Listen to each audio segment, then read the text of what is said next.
Episode 368, The Rant. Tom Rottkamp, head coach boys varsity basketball team at East Meadow High School, Nassau County local b-ball fiend.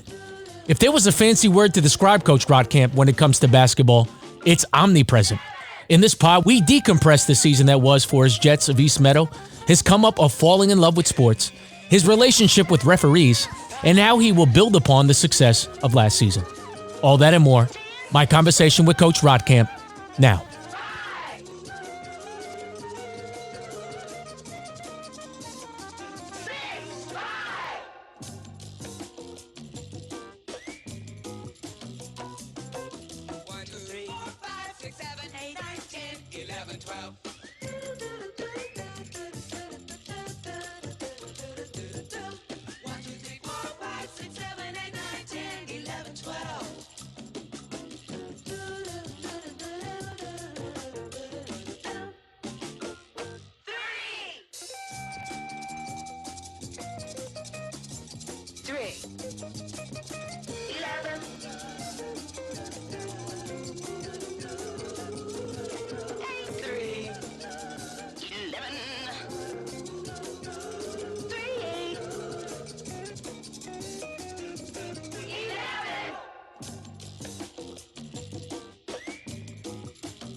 Welcome to another edition of The Rant. I'm your host, Ralph the Ref. I'm with a super special guest, head coach of East Meadow Varsity Basketball. Not too far from my house. Also, the girls or boys tennis varsity coach at East Meadow. That's really awesome. I want to get into that too. Okay. But Mr. Coach Tom Rottkamp, how are you, my friend? Good, Ralph. Thanks for coming by. Yeah, man. Listen, I've always admired your visibility. Every time I go to a game, I feel like you're just omnipresent in all of these games. And you know, we're taping this on, March 8th? I feel like you've been at the AA games. You've been at my Mercy game the other day, and you just seem like a staple in You're a junkie, I would say. Would you characterize yourself as a junkie? I love high school basketball. I do. It's really cool. So, you know, I'm just very thankful. I don't even know how we started, like, getting cool. Was it just because you just kept seeing me ref everywhere? Probably, yeah. And then summer league games, too, so it's a little easier to chat while the game's going on during a summer league game. Yes, it is. So, it is. It was really a pleasure to get to know you. And I think I just have, deep admiration for the things that you've been doing at the East Meadow team. Thank you. Especially since, in terms of some of the kids ended up going to different schools. And, that's the thing. You just have to try to have the continuity, especially when you're building upon a program of just trying to figure that out. And, I think you have different advantages and disadvantages when it comes from where I'm coming from as a coach in the Catholic League, where we kind of pool from different towns and, you're relegated to the town that you're in. I just want to highlight the things that you went through this season, the 22-23 season. I know I had you early on in November, and it seems like it feels like 100 games ago for me. Right.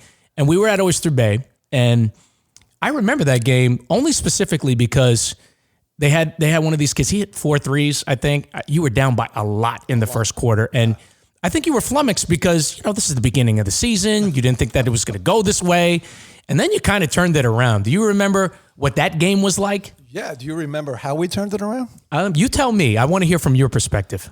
Well, we had an interesting mix this year. We had 6 seniors and 6 sophomores. And I was shocked, and I think the players were shocked too that they were struggling. Although Oyster Bay came out and they hit a bunch of shots. Yes. Maybe 4 threes in a row. Yeah. And so it happens. We just didn't expect it to happen in the first game. And so to start the second quarter, I put 5 sophomores on the floor. And I think they won that quarter 19-3.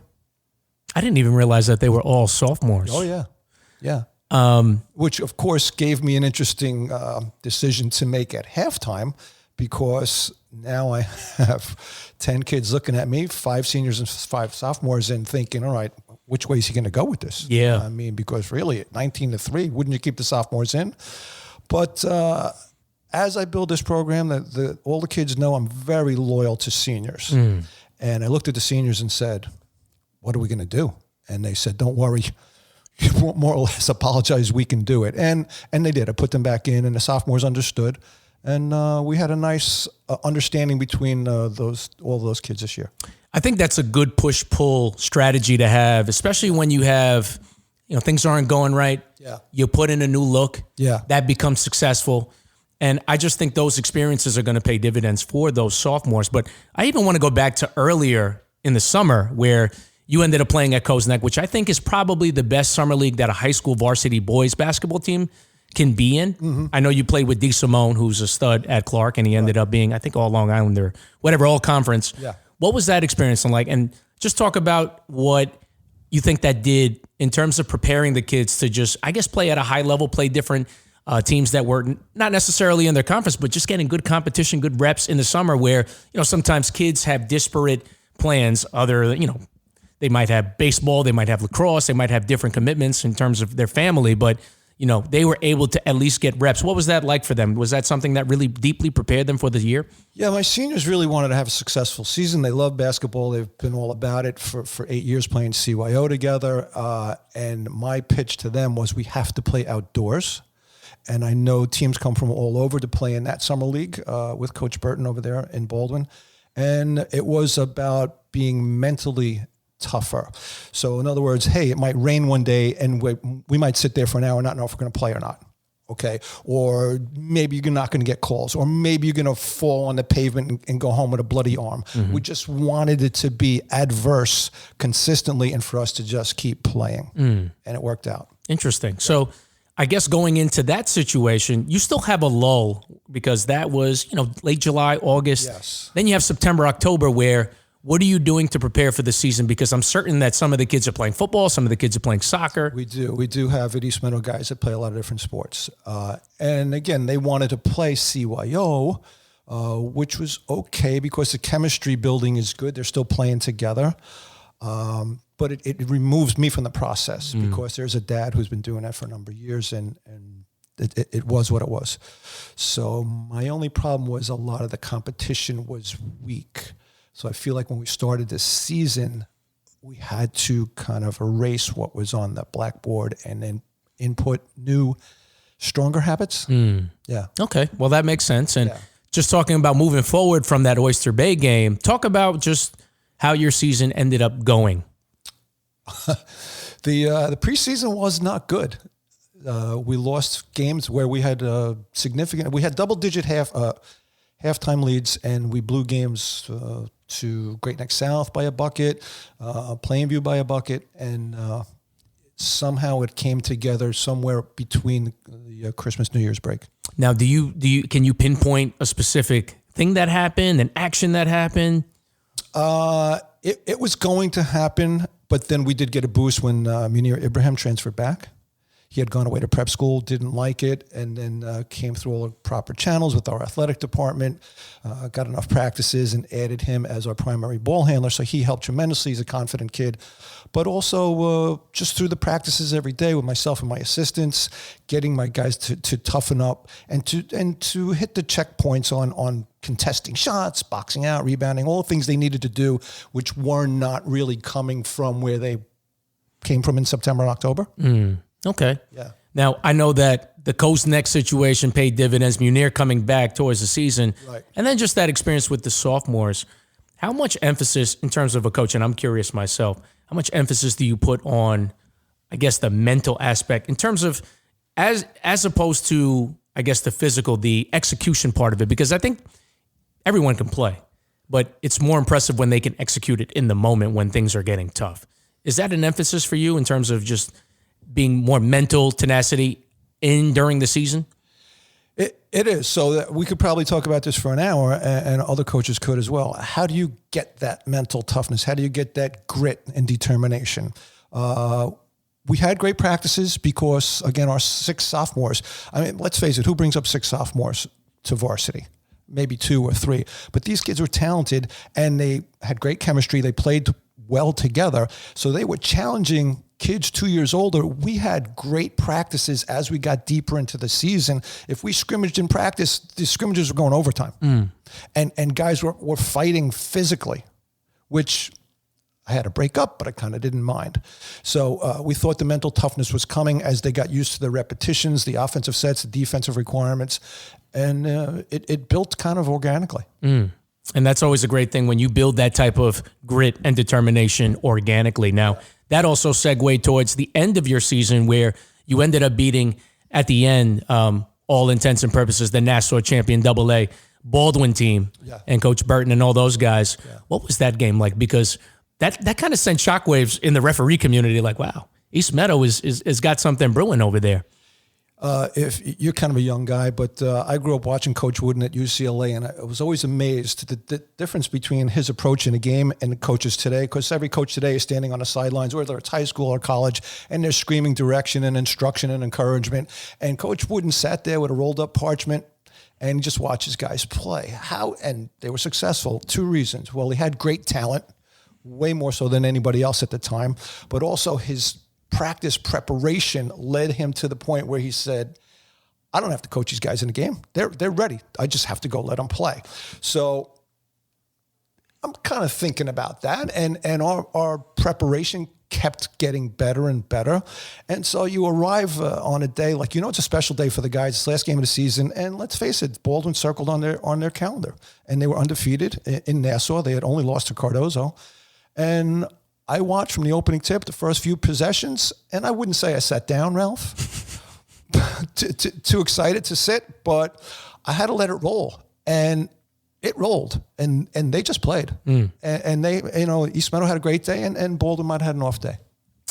Well, nonetheless, I mean, you can only play the game that's in front of you. And, everyone's entitled to have a good game. Everyone's entitled to have a bad game. And, I know that you built, in terms of confidence, I'm sure that did pay dividends, especially for the sophomores and, of course, the seniors rolling into the playoffs now.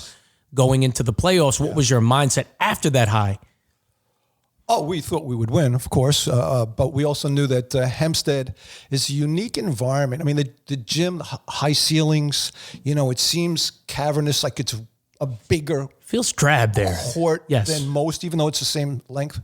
And we also warned the boys about the walls. I said, you're going to look up the walls and see all of the championships, counties, Long Island, states, and those players are not going to be there. We're going to play the guys in front of you. And we did. And the first quarter was great.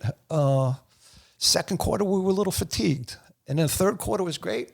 And then the fourth quarter, what do they say in the NBA? It's you make shots or miss shots. Mm-hmm. They made some shots. We missed our shots, and we went home. So we were very disappointed. And the kids always have said since that day, well, if we had them at home, we would have won, which is wishful thinking. But it was fun.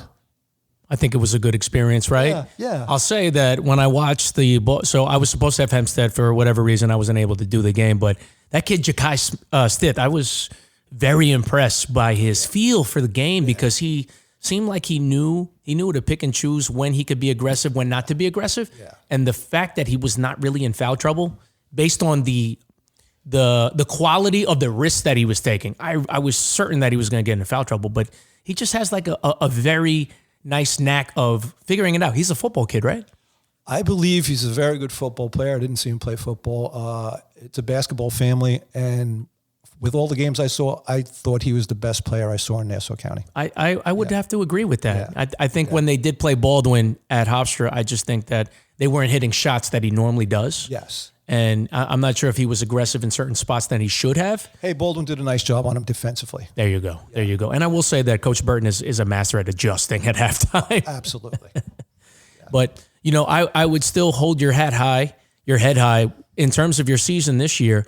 What do you think you learned about yourself during this whole run? Do you and just talk about if you learned anything about yourself as a coach?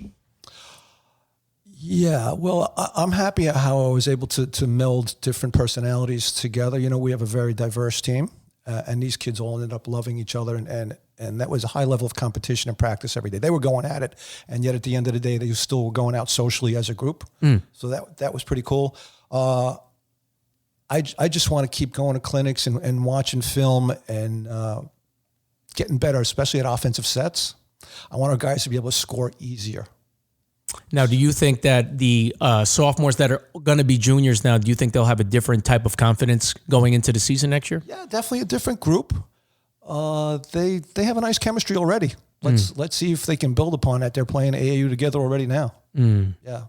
Now, do you think Baldwin's going to be playing in the Long Island Championship in a couple of days? Do you think that they're going to be successful in moving forward? Absolutely. They're going to represent Nassau quite well. Yeah, don't worry. They got it. I hope so. But, I've always wanted to speak to somebody like you because, it's just so interesting for me because I have such a unique perspective of reffing because I'm also a coach. Yeah. So I think for me, it's a unique advantage because I think sometimes when somebody does your game, they go, okay, I have East Meadow.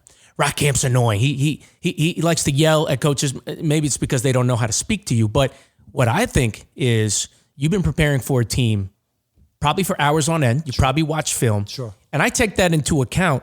When things don't go well, I understand that doesn't negate the fact that you worked to try to prepare for this team. Whereas somebody, as another ref who doesn't coach the way I coach, right, they think of it as just another game on their schedule.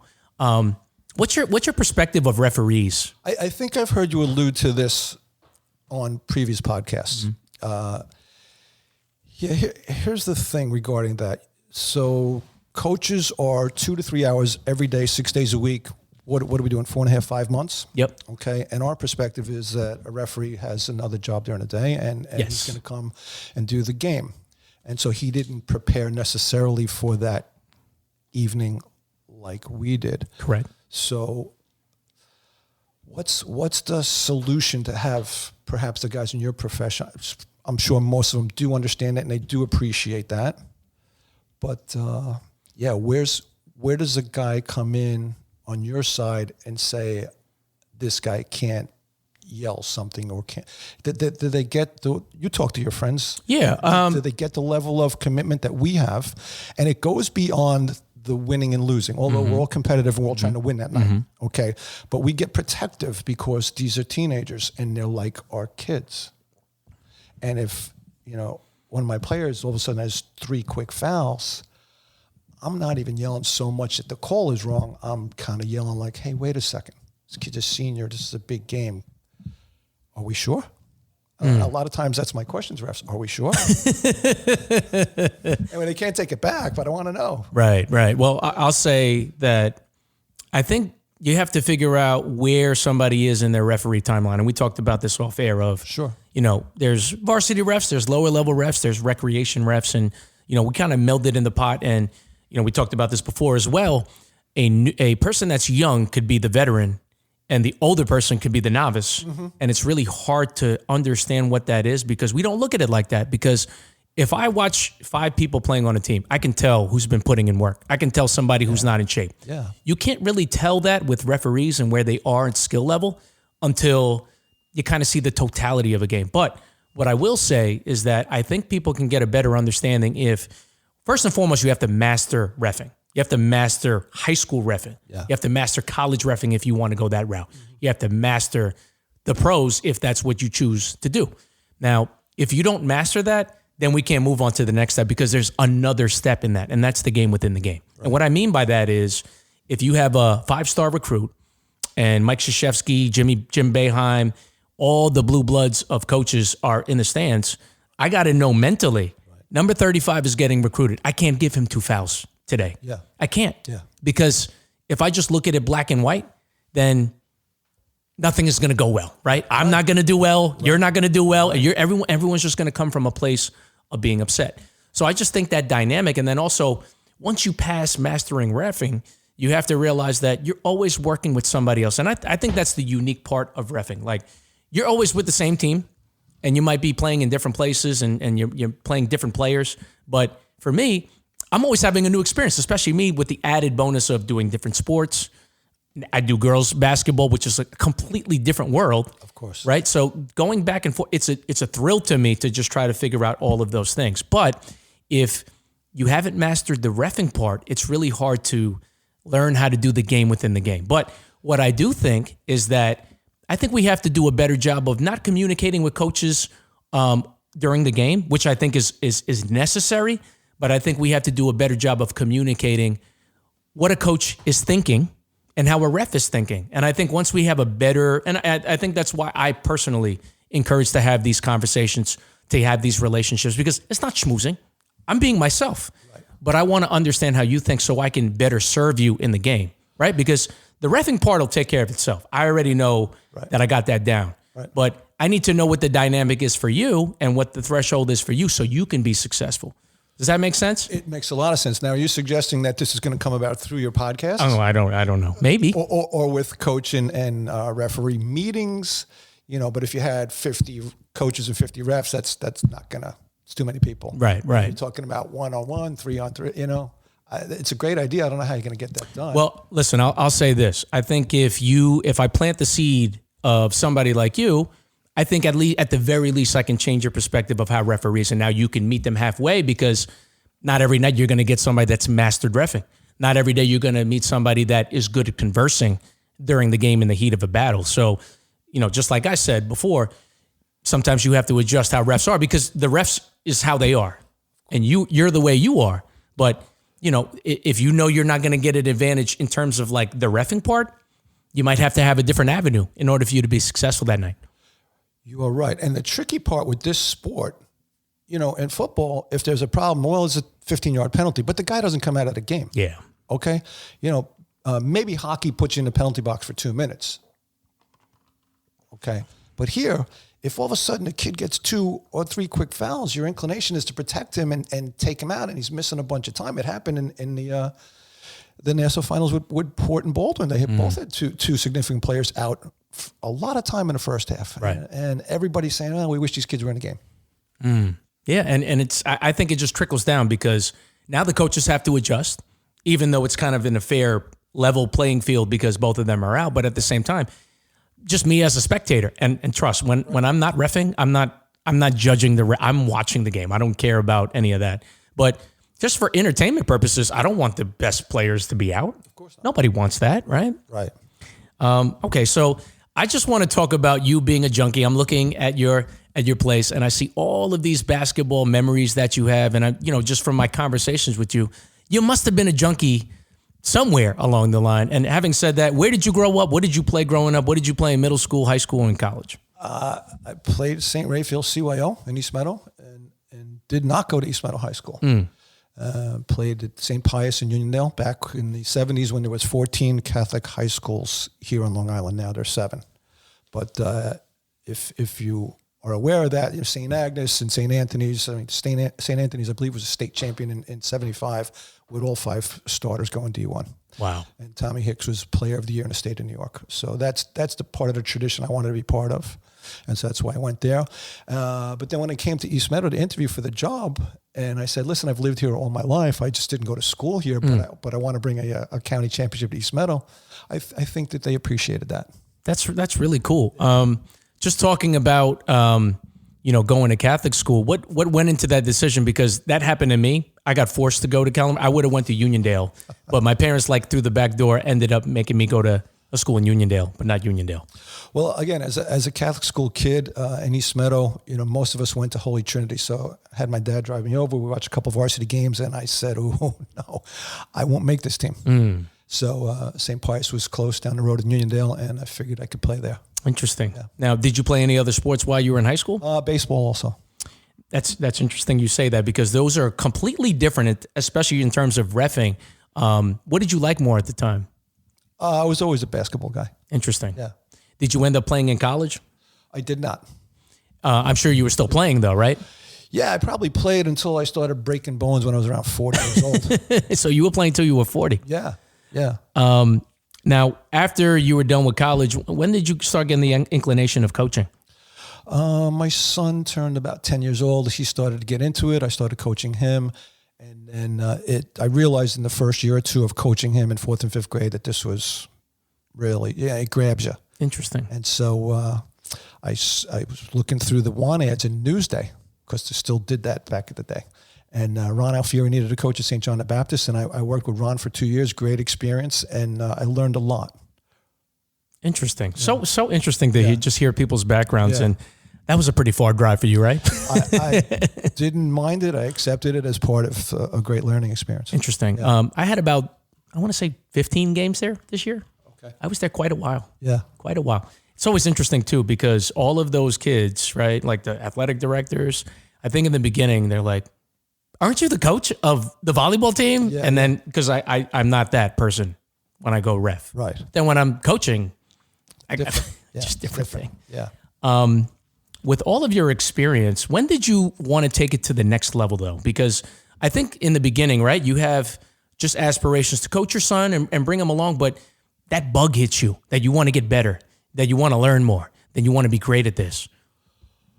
Well, again, as a Catholic school player, and then when I said, all right, for my son's sake, I want to learn how to be a better coach. And when the opportunity came up to be a varsity assistant coach after doing 4th grade CYO, I mean, I jumped on it. But Ralph, when you're an assistant coach and Holy Trinity is playing St. John the Baptist, yeah, you're in. They got you. Right. It is so much fun. It is so intense. It's so great. You just aspire to keep doing it. Interesting.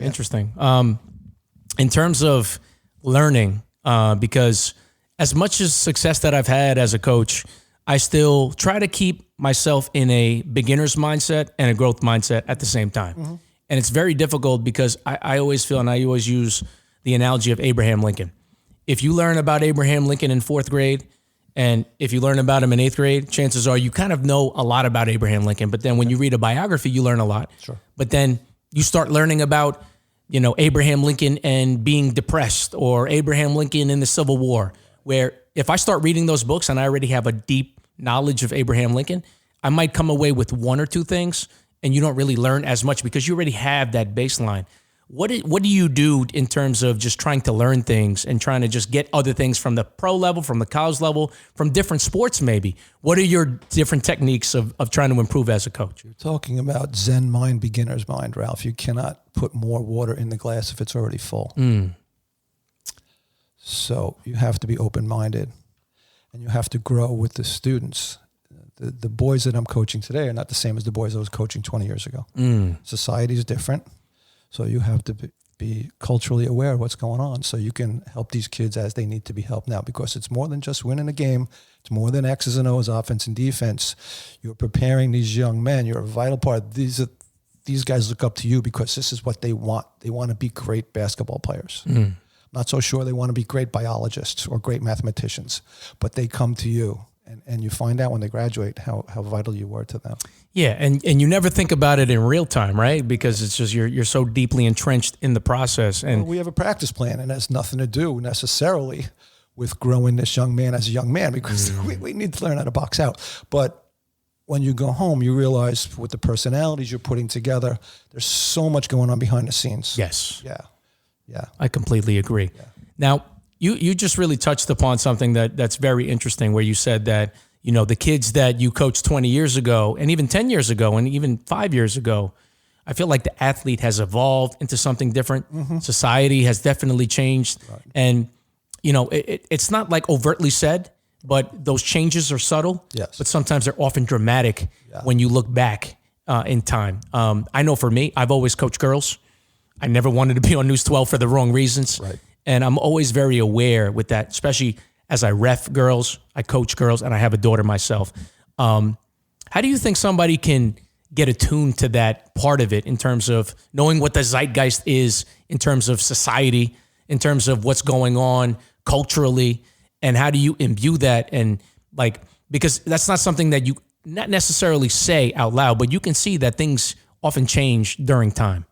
I think when your friends are coaches, you tend to talk about it behind the scenes, like what's going on? How are these guys changed? And we try to piece it together, especially in the off season. Yeah, I think it's a hard balance because sometimes you'll hear somebody get into a situation and you're like, wow, that wouldn't have been an issue 20 years ago, and then you kind of just store that in your memory bank and say okay, that's not appropriate anymore. Whatever it is. Besides your podcast, which I love to listen to, there's something called Coaching You with Brendan Sir. Okay. And he does a great job of bringing college coaches on once a week, and then he has forums where they're at a conference, and then he posts the whole thing. And these guys are very open and honest about what it's like coaching the modern collegiate athlete, and you can learn a lot from that too. Okay, duly noted, man, and I'm happy I'm in that same category. Yeah, you are. And I'll give you one more too. Brett Ledbetter has something called "What Drives Winning," and that delves into the whole concept that character drives winning. And he interviews college coaches as well from all sports, not just basketball. Yeah, and I think that's good to have that well-rounded, different perspective. So if you want to be a good coach, I think you really need to put in the work. Yeah. You definitely, like I said, you have to master knowing how to, the sport in and of itself. Right. But then you have to go around the edges because there's people out there working. I mean, there's people that are just constantly thinking, constantly reading. Do you read any books that have led you to this path as well? I'm reading the Feinstein book right now about Duke, North Carolina, and North Carolina State, the Legends Club. Krzyzewski, Dean Smith, and Jimmy Valvano. Yeah, great stuff. You know what? I rewatched the, you remember that Survive and Advance that came out 10 years ago? About amazing. Yeah, great stuff. I think it's so amazing how he was so emotionally in tuned. Yes. And intuitively he knew what to do, and he did all of these wildly innovative things like fouling people at the end of the game so they can go on the free throw line. Right. Well, it wasn't a bonus at the time. Right. Yeah. So late in the game, everything was 1-on-1. And that's even another thing where the rule changes. Sometimes people are so not into the rule being changed, but they don't think about the advantages of like unintended consequences that can happen with that. Like obviously Dean Smith when there was no shot clock, and he would bring it to 5, and then the 1-on-1 thing that you were talking about with Valvano, and then I'm sure that the 3-pointer opened up Pandora's box of different types of strategies. Yeah, and they had to move that back. Initially, 3-point line in college was really too close. I think it was inside the top of the key. Right. It's so interesting. Now, March Madness is upon us and basketball season's over. That whole lull, so you have, the national championship coming up. What happens to you once that ends? Because I know you love basketball, and I feel like you die hard because there's nothing else to watch. Well, I go from high school to being immersed in college for a few weeks, and then we'll go to the NBA eventually. NBA is very cool right now because there's a whole lot of different teams and different players that have moved on to different teams. So it's interesting now. But what I don't like about reffing all this time is that I don't get a chance to watch the college. So I always feel like I'm behind the 8 ball when March Madness is coming. I don't even dare put in a pool because I have no idea what's going on. Yeah. But Alabama's at the top right now. There's 5 teams looking at 1 seeds. North Carolina is not doing too well? No. Because they were in the national championship last year. Yes, and they were the preseason number 1, but they might not make the tournament unless they can beat Boston College tonight. Oh, they need to do that. Yeah. They need to do that. I reffed R.J. Davis when he was in high school, and then also Adrian Griffin, who's in the NBA now with the Hawks. And I knew they were special. You know how I knew they were special? Tell me. They had a run. I was at Mount St. Michael. They were playing at Steppenegg. Man, I was scared to death. This is like one of my first big games. Right. I remember they were going back and forth. When they scored after a made basket, all my indication that I knew this was like not normal was the shot clock was at 32. The next made basket was 31. The next made basket was 29 seconds. Next made basket was 32 seconds. Then they finally called the timeout. I'm like, this is not normal. This is not normal. If I ever go back to Long Island, it's not going to be as fast as this. Right. So that's the kind of like my superpower that I was able to experience that. Yeah. You mentioned Coach Alfieri at St. John the Baptist and that experience. Just talk about any other mentors that have helped you along the way, and what kind of advice would you give somebody after you trying to become a coach like you to help them put their best foot forward? My greatest mentor was my high school baseball coach because in my junior year, starting in center field, I started the season 0 for 17, and when I grounded out on that 17th at bat, he put his arm around me. He goes, "You're still our number 3 hitter. You're the best hitter here." And I went home that night thinking, of course, this man is crazy. But I ended up being a Catholic League All-Star just because he believed in me. He never wavered. He showed me that confidence. And so I've kept that with me for 45 years, and that's really what I'm looking to do. I think there's a difference between inspiration and motivation. You really have to be self-motivated if you're a young man to get up and go to school and go to practice every day. But I am definitely looking to inspire you to be the best you can be. Yeah. Anybody else that you think of besides your baseball coach as well as Coach Alfieri? Hey, listen, I had a great 7 years before I came to East Meadow at Calhoun with Jay Kreitzberger. So Jay's very structured in practice. I learned a lot from him. And I also learned that, you have to coach in public school. Like you said before, Catholic schools can get kids from everywhere. But we have to coach the kids in the neighborhood. And so this year we may have talent and height, and next year we may not, and how we're going to get it done. So I learned a lot there with Jay. Now, what kind of advice would you give somebody after you if they aspired to be a head coach of a high school program or even in college? What kind of advice would you give them? I think you have to love the game and the kids to the point where you would do it even if you didn't get paid. Okay, that's really good advice because I know I started off as a volunteer and then, it kind of segues. And I think also the most important thing that I would say as a coach is that you can't expect success or learning everything you need to know in 1 year. It's kind of like one thing where it's like dribs and drabs, and sometimes you might move 2% forward. Yeah. Then 1 year you might be 30% forward, right. But you can't expect every year to be super, leaps and bounds. Sometimes it's very small, but at the very least, if you're growing and you still have a beginner's mindset, I think you can, the totality of the time that you're in there, you end up becoming a great coach just by virtue of just being there, right? That durability. Yes. I know we have a unique relationship, and I feel like I have a unique relationship with everybody in the basketball community or in the sports community in general because of just my position as a coach, as my position as a referee. But, aside from that, and I know you're friendly with other refs, but what is your perception just overall in general of referees? And you could be real. Wait a second. This is not going to help me. Well, let's try to just say it in a way where PG-13. If I say, look, I love all of these guys. They're all terrific. Okay. So I'm getting you in trouble here. Well, I don't know. It's a fun question, but I hadn't considered it. Listen, it's like anything else. There's some guys very good, some guys, working hard. Okay, we'll just leave it at that. Well, you recognize the people that work hard. I'll say that. Right, and I recognize I don't win and lose games based on what those guys are doing. Okay, so it would be safe to say that you would never consider officiating yourself, right? No, maybe some guys can do both. I think it's very hard because I used to coach at Kellenberg, the basketball team. Right. And I felt like it just wasn't me. I felt like I was yelling too much. I just felt like there was so many variables that I couldn't control. Right. It just wasn't for me. So I feel like in terms of like reffing basketball, I just feel like it's better suited for me. Yeah. Because I'm not as emotional. Now, volleyballs are just a different sport. Yes. There's not the adversarial feeling that you have with referees the way you do with basketball. There's just not that banter the same way. Well, volleyball is no hand-to-hand combat. Yeah, everybody's on their own side of the net. Mm-hmm. But yeah, I always perceived that refereeing was a job completely different than coaching. Yes. And again, we may meet each other on a Friday night when I'm coaching a game, you're reffing my game, but most of my work is done in practice in the 4 days leading up to that. Yeah, and I agree. And like I said, I implore referees to just at the very least empathetically understand that when you're playing Port Washington, you have prepared for them for 4 hours. So when it's a timeout and you're getting outraged, I always consider like you've been working hard and it's not going your way right now. And I understand. I'm not going to bang you because of that. Here's a question I would ask referees.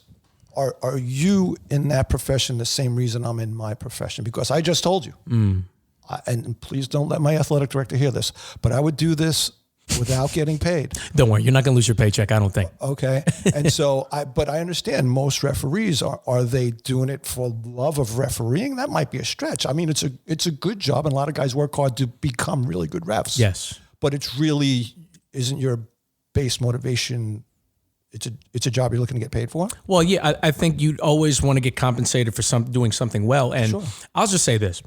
I think there's a difference between a rec ref and a high-level high school ref, Sure. or just even just a varsity ref in general, right? But in order for you to deserve that game, you have to have been good at some point. You've had to get to that point, right? One of your most recent podcasts, you had Marty, and I heard in his voice that he just loves being part of that scene and of that game, and he strives to be a great ref. Okay. You got me. He's got me. I know he's not doing it necessarily for the money. Right. He's doing it because he wants to give back to the game. Right? Don't you love that? Yeah, I do. I do. And this is what I'll say too. And we just break it down in terms of just money. Now we're talking money, right? if you do a CYO game, it's $60, right? Some people are reluctant to do a varsity game because if you do a 7 o'clock game, that's going to knock you out during the week for a 6 o'clock CYO game. And those CYO games become a 6 o'clock, a 7:15, and 8:30. If I'm doing a 7 o'clock game, I'm not going to get that money. But what I tell people that wouldn't you rather work a little bit harder and get a little bit better at it so you can make $130 for one game instead of doing $60 games 3 times?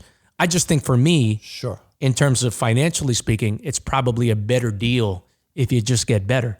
But like I said, some people don't think that way. And I think that's what I think is the frustrating thing for a coach, because you don't know necessarily by watching somebody ref, because also you're not a ref yourself. So it's hard to discern what somebody's motivation is. As a very fine high school ref, you are giving back to the community as much as I am. Now, my community is smaller. It's East Meadow per se. Right. Okay. And maybe Nassau County in a larger sense, or Long Island in a larger sense. And you guys may coach any place in Nassau. But look at it. That's a life purpose. You're giving back to the community by making that game better, fairer. Yes? Yeah. And also, like, trust, it's not a desirable job. There's so many experiments that I do. I'll go to McDonald's in East Meadow, right, and I'll see a 22-year-old kid. And you see that he's not really into the job. Now, I'll say McDonald's, to me, bar none, is one of the most difficult jobs. They have an app. Somebody's in the drive-thru. They have to speak and communicate with somebody professionally. Yeah. They have to handle money. Right. They have to press the point of sale system.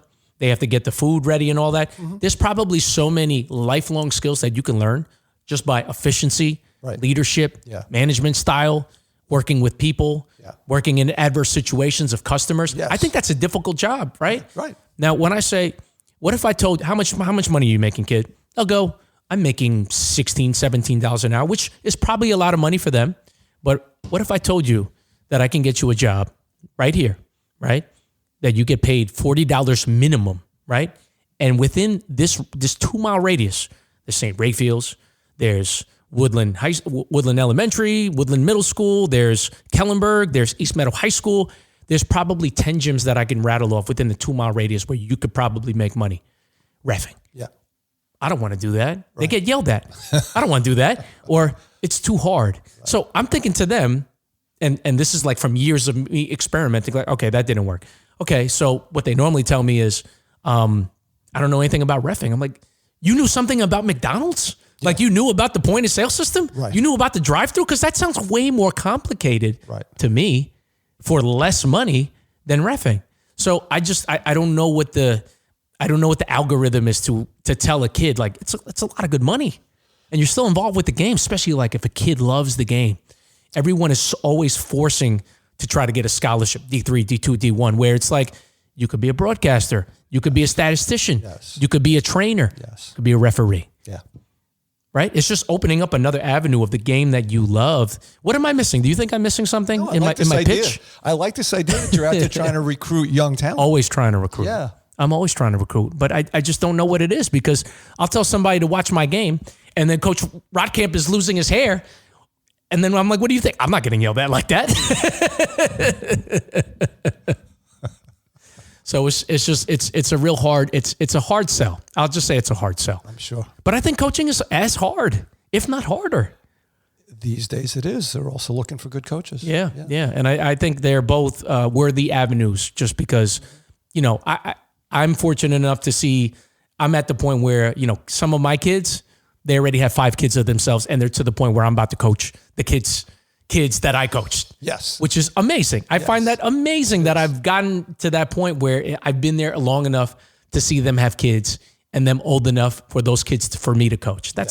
I find that amazing, and it's so rewarding to just see that. But I feel like we can do that with reffing too. And you know that. I think there's not only a shortage, I think some people are long in the tooth, and I just think they could just get younger. And I don't know. You tell me when you have something in the suggestion box that we can figure out how we can get younger and better at that. Because, I hear you. I know exactly what you're talking about. And like I said, I'm unique because I understand how a coach thinks. Yeah. And I am only one person that we can probably speak to your team and talk about how referees think. But I feel like if there was a good solid slew of us, Yes. I think we can change everything. I think. Yeah. But maybe I'm being too ambitious. I don't know. No, I don't think you are. And a game would flow nicely, especially if the young players knew that you guys are going to make mistakes. And Yeah. it's all part of the flow. But I will say, even though, albeit slow, there is a good crop of guys. I mean, you mentioned Steve McDade and myself, and I know there's Jared. There's a whole bunch of us that are coming up. So,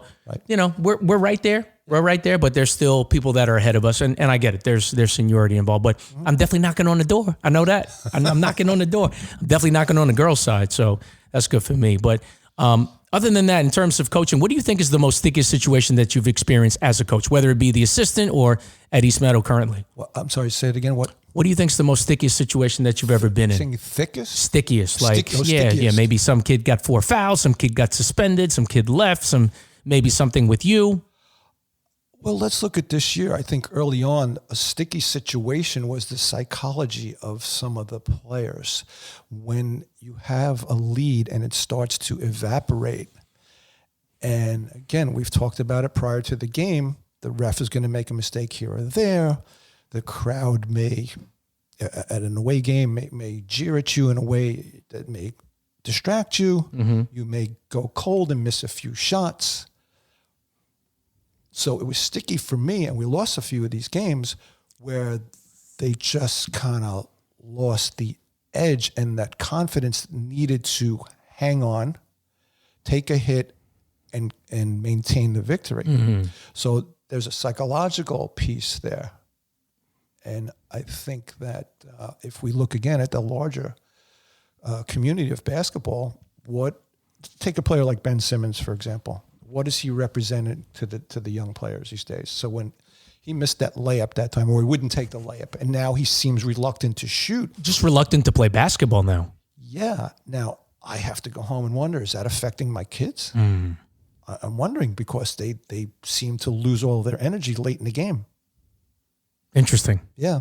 Well, we talked about mental stamina. I know you're going to run away with that. Yeah. Because that's a thing. Yeah. I just think, especially when you're in that situation, I think when you have like a significant lead, which ends up being hurtful for you when you're in the thick of it, especially when the lead is slowly dissipating. Yeah. Right? 17 lead turns into 12. Yeah. Start having that doubt, starts the fourth quarter. Right. Now they hit 2 shots in a row. Now they're down by 7.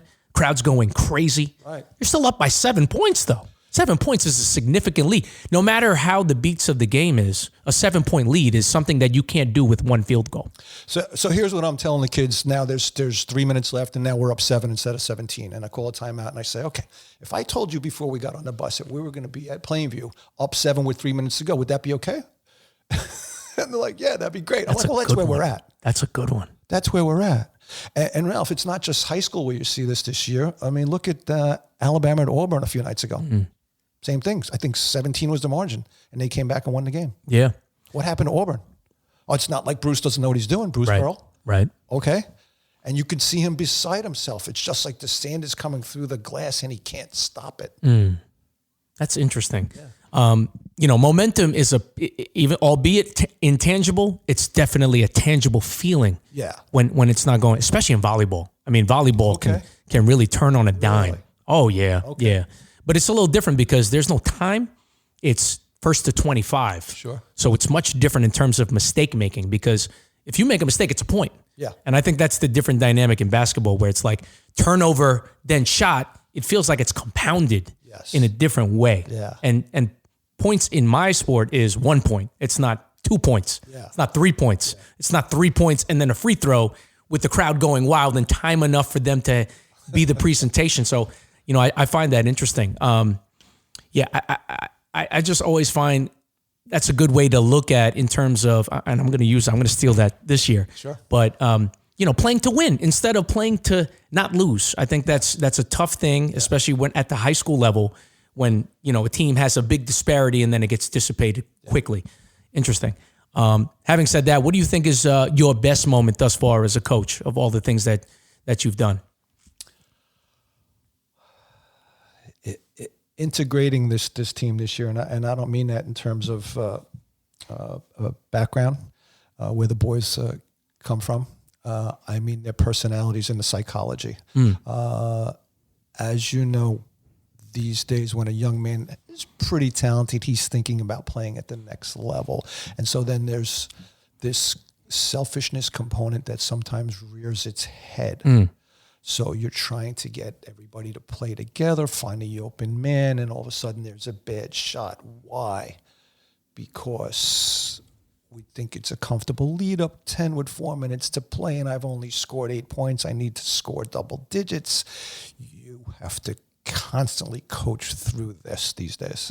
Yeah. Yeah, I agree. I think like the athlete is much different in that, in terms, especially in basketball. I feel like they're aware of their stats in real time and how it's perceived for the future.